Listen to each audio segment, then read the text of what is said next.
Hello everybody, I'm Sandie La Nae, and thank you for and welcome to Psychic Creations. As you know, I am a psychic who uses stones as my tool to give intuitive readings. Now, stones have played a very important part in jewelry down through the ages, as they are used as talisman pendants and to show authority, royalty, and station in lots of different necklaces and crowns.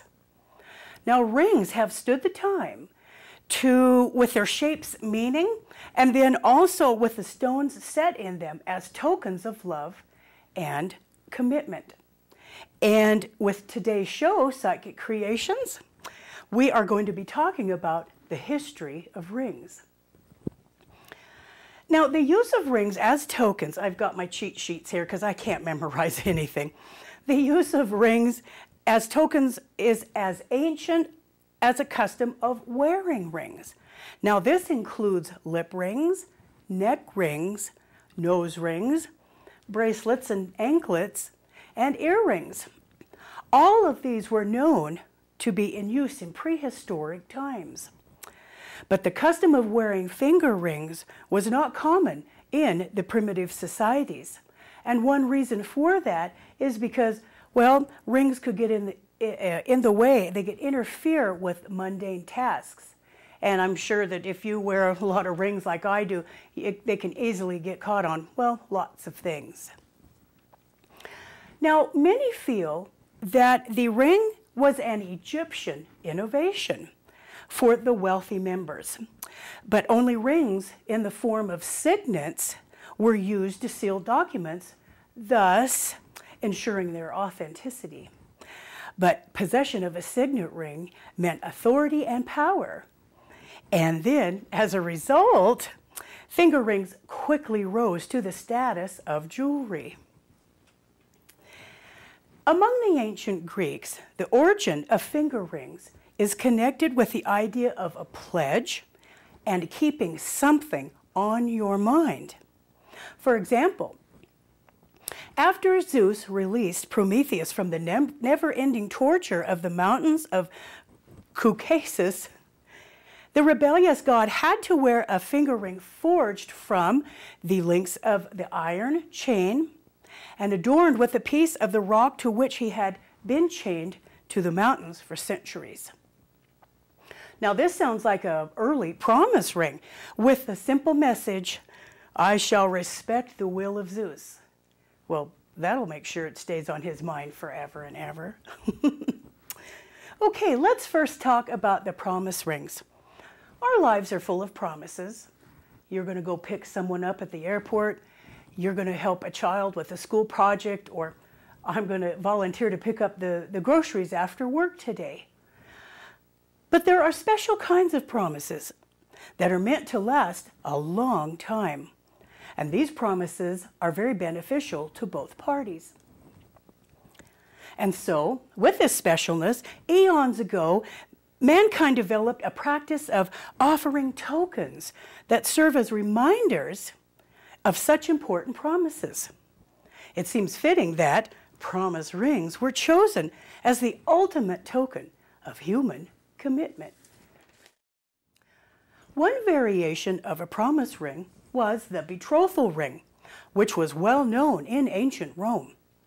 The betrothal ring was composed of two rings that had an oval plate with the engraved names of the betrothed couple. Now, these rings were originally made out of inexpensive iron before gold became a popular metal. Posy rings had their peak in popularity in England during the 15th, 16th, and 17th centuries as promise rings. They were given as tokens of love, affection, and the prospect of marriage. Now, these rings were known for the charming short love poems that were inscribed inside or on the outside of the ring. And what made this ring popular was the fact that these promise rings were quite affordable. As an aside, it is interesting that the very term promise ring appears to be rather recent. In the Dictionary of Jewelry, the promise ring was only noted first in the 1970s. Promise rings symbolize exclusive monogamous relationships. When a couple has no intention of marriage or even an engagement, but want to affirm that strong commitment to each other, a promise ring is given. In today's society, one or both parties can wear a promise ring. A newer version of the promise ring is the pre-engagement ring. If a couple feels that there is another step in their relationship, a stronger commitment, but yet engagement is just still too far off, a pre-engagement ring is given to symbolize exclusive monogamous relationships. Now, also to hit the recent market is another promise ring by the name of purity rings. And this ring indicates the wearer's desire to abstain from intimate activities. Now, it is very common after the purity rings are given that a ceremony is followed with the signing of a document that further asserts the agreement between the ring wearers. That is both male and female teenagers. Usually a parent or parents of both parties suggest the ceremony. Now, purity rings are intended to be worn until the wedding day, when they are replaced with wedding rings. The history of the engagement ring. An engagement ring indicates that a person wearing it is engaged to be married. It is presented as a betrothal gift to a man to his prospective spouse while he proposes marriage or directly after she accepts the marriage proposal. Now, in Western cultures, engagement rings are traditionally worn by the woman, but in other cultures, men and women wear the engagement rings. The engagement ring can be reliably traced back to ancient Rome. It is said the engagement rings is placed on the finger nearest the little finger on the left hand. At one time, it was believed that this finger contained the vena humerus, a vein that led directly to the heart vein. In 2nd century BC, the Roman bride-to-be was given 2 rings, one gold that she wore in public, and then one that was iron that she wore at home for doing her household duties. The Middle Ages. The mid-17th century Visigothic code required that when the ceremony of a betrothal has been performed, and the ring shall be given to or accepted as a pledge, although nothing may be committed in writing, the promise shall under no circumstances be broken. Renaissance times. The first well-documented use of a diamond ring to signify engagement was by the Archduke Maximilian of Austria in imperial court in Vienna in 1477 upon his betrothal to Mary of Burgundy. This then influenced those of higher social class and of significant wealth to start to give diamond engagement rings to their loved ones. So good old Max, he's the one that started this diamond ring engagement tradition.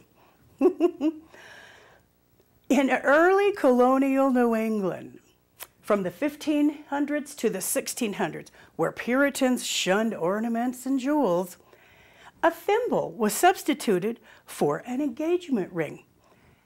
Some of the women would remove the top of the thimble and then wear that as an engagement ring. Now, during the Age of Enlightenment, from the 1600s to the 1700s, both the posy ring and gimel ring, which we'll talk about in a moment, were quite popular as engagement rings. Victorian era, diamonds. By 1872, the output of the diamond mines exceeded 1 million carats per year. As production increased, those of lesser means could now join in on the movement of giving their loved ones a diamond engagement ring. The 20th century. In the United States, the popularity of a diamond engagement ring really declined after World War I, and even more so with the onset of the Great Depression as the price of diamonds collapsed. In 1938, the diamond cartel, De Beers, began a marketing campaign that would have a major impact on engagement rings. One of the first elements of this campaign was to educate the public on the 4 C's: cut, carats, color, and clarity. 4 very important facets when you're buying an engagement ring. In 1947, the slogan, "A diamond is forever," was introduced. Ultimately, the De Beers campaign sought to persuade the consumer that an engagement ring is indispensable and is the only acceptable stone for an engagement ring. Well, the campaign was very successful because in 1939, only 10% of the engagement rings had diamonds. But in the 1990 census, 80% of the engagement rings had diamonds. Now, the idea that a man should spend a significant fraction of his annual income for an engagement ring originated from the De Beers marketing campaign. In the 1930s, they suggested that a man should spend an equivalent of 1 month's income on an engagement ring. Now later they changed that and they suggested that a man should spend 2 months' income on an engagement ring. Now, in a census taken in 2007, the average cost of an engagement ring in the United States, as reported by the industry, was $2,100. Now, there was a reason for the increased popularity of expensive engagement rings: its relationship to human sexuality and the woman's marriage prospects in the early days. Up until the Great Depression, a man who broke off a marriage engagement could be sued for breach of promise. Monetary damages included actual expenses incurred in preparing for the marriage, plus damages for emotional distress and loss of other marriage prospects. Now, beginning in 1935, those laws were repealed or limited. However, the social and financial cost of a broken engagement was no less. Marriage was the only financially sound option for a woman. And if she was no longer pure, her prospects for a suitable future marriage were greatly decreased. The diamond engagement ring thus became a source of financial security for the woman. Now, who exactly owns an engagement ring? Check out this complicated set of rules of who actually owns an engagement ring if there happens to be a breakup. Tradition commonly holds that if a man breaks off the engagement, he is not obligated in any way to have that ring returned to him, as the ring's role is a form of compensation for the woman's damaged reputation. Legally, this condition can be subject to modification or a strict fault rule. Under the former, the fiancé can demand the return of the ring unless he breaks the engagement. Under the latter, he is entitled to the return unless his actions caused the breakup of a relationship. However, a no-fault rule is set in some jurisdictions under which the fiancé is always entitled to the return of the ring. The ring only becomes property of the woman upon marriage. Now, an unconditional gift approach is another possibility wherein the ring is always treated as a gift to be kept by the fiancé, whether or not the relationship progresses to marriage. Now, in some recent court rulings, have determined that the date in which the ring was offered can determine the condition of the gift, such as Valentine's Day and Christmas Day are nationally recognized as gift-giving holidays. So if a ring is offered as a Christmas present, that ring will likely remain the personal property of the recipient in an event of a breakup. But in most states of the United States, engagement rings are considered conditional gifts under the legal rules of personal property. There is an exception to this general rule that gifts cannot be revoked once properly given. But the so-called modern trend holds that because an engagement ring is an inherently conditional gift, once the engagement has been broken, the ring should be returned to the donor. Thus, the question of who broke the engagement and why or who is at fault is completely irrelevant. Give candy. It's less complicated.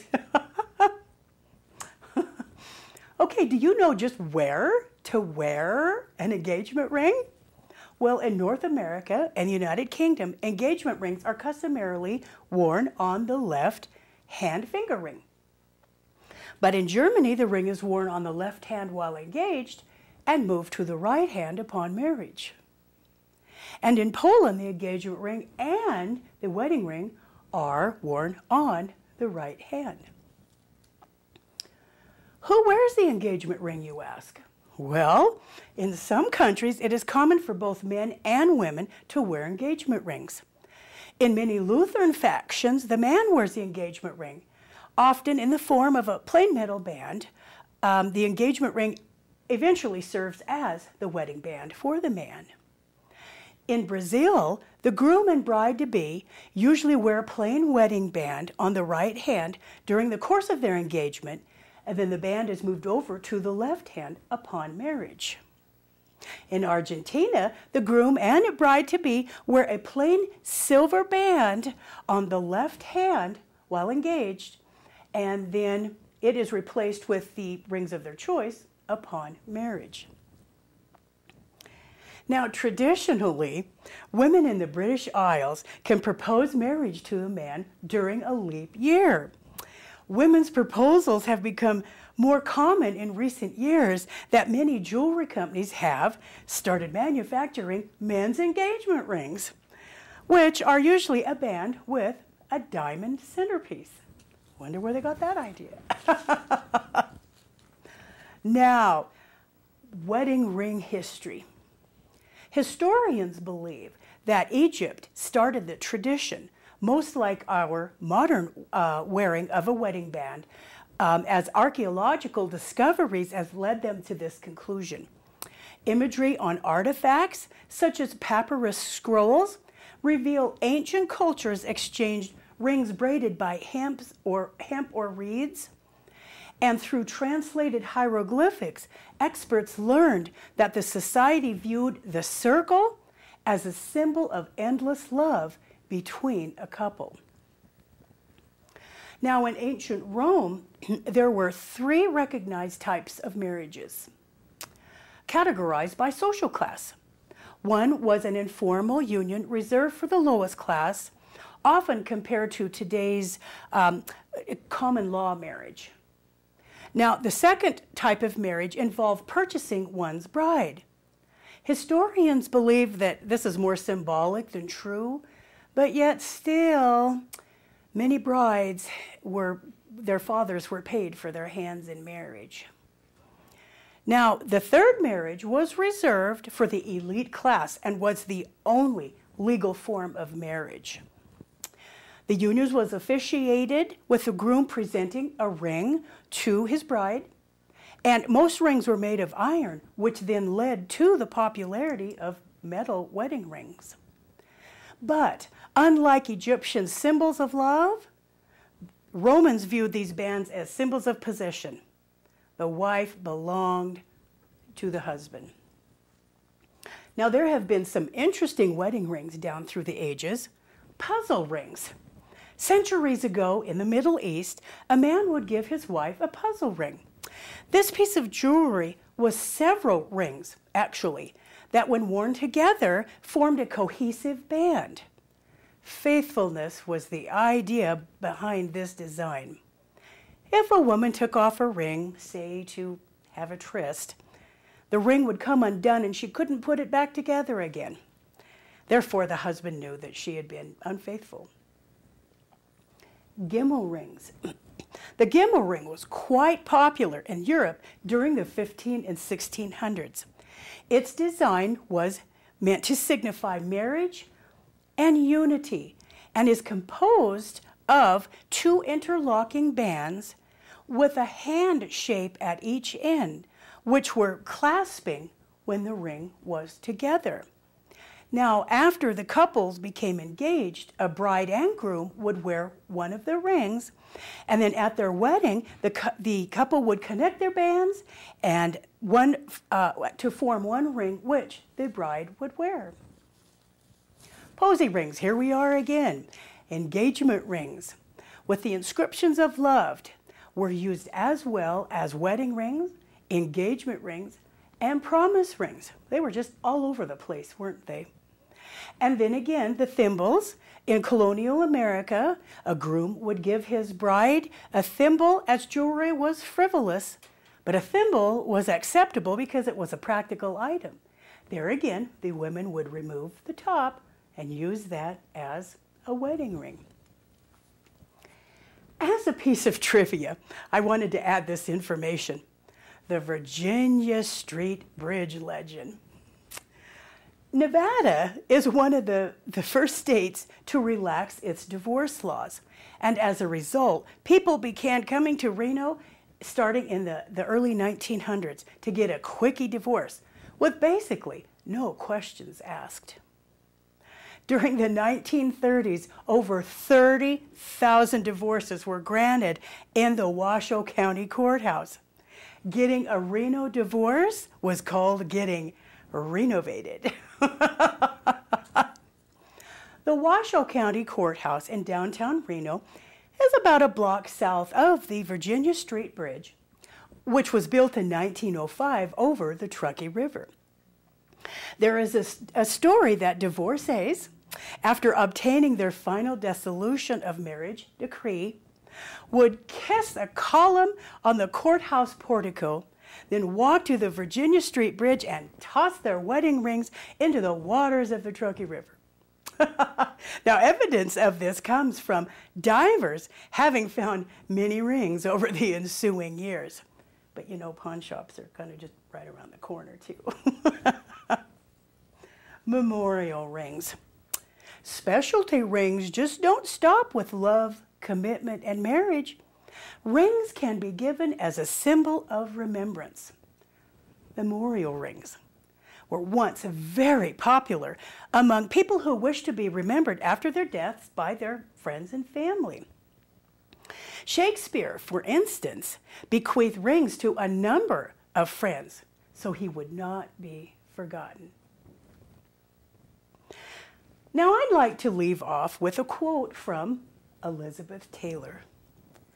My mother said I did not open my eyes for the first 8 days I was born. But when I did, the first thing I saw was an engagement ring, and I was hooked forever. If you would like to have an intuitive stone reading with me and my rings, please look to my website, which is www.sandiepsychicstones.com for the information on how to have a reading. And thank you very much for watching Psychic Creations, and we'll see you next show.